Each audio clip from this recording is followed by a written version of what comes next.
இன்ஃப்ளேஷன்னா என்னென்னு தெரியலன்னு நினச்சிங்கன்னா இந்த வீடியோ ஃபுல்லாக பாருங்கள். உங்களுக்கு இன்ஃப்ளேஷன்னா என்னென்ட்டு ஒரு ஐடியா கிடைக்கும்.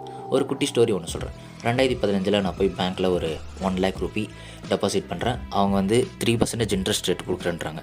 நான் வந்து இயருக்கு 3%னா ₹3000 கிடைக்குது, சூப்பர்னு நினைக்கிறேன். 10 years லேட்டர் இப்போ நான் போய் பார்க்குறேன். இப்போ வந்து 1,30,000 ஆயிருக்கு. சூப்பர்னு நான் நினைக்கிறேன். பட் ஆனால் இங்கே தான் ஒரு மிஸ்டேக் நடந்திருக்கு. அது என்ன மிஸ்டேக்னா, 2015 1 கிராம் கோல்டோட வேல்யூ வந்து 2,400 சில்லற. அப்போ வந்து கோல்டு வாங்கியிருந்தால் 41 கிராம் வாங்கியிருக்கலாம். பட் ஆனால் இப்போ 1 கிராம் கோல்டோட வேல்யூ வந்து 12,500 சில்லற. இப்போ கோல்டு வாங்கணும்னு நினச்சா அந்த 1,30,000 வச்சு 10 கிராம் தான் வாங்க முடியும். இங்கே வந்து என் பணத்தோட வேல்யூ வந்து நம்பர்ஸில் பார்க்கும்போது இன்க்ரீஸ் ஆகிருக்கு. பட் ஆனால் ரியல் லைஃப்பில் பார்த்தா வேல்யூ வந்து டிக்ரீஸ் தான் ஆகிருக்கு.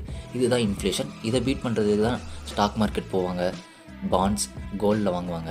அதுவும் இல்லைனா போஸ்ட் ஆஃபீஸ் ஸ்கீம்ஸ்க்கு போவாங்க. இதை பற்றி ஏதாச்சும் நீங்கள் தெரிஞ்சுக்கணும்னு நினச்சிங்கன்னா கமெண்ட்டில் சொல்லுங்கள். அதை பற்றி ஒரு வீடியோ நான் போடுறேன்.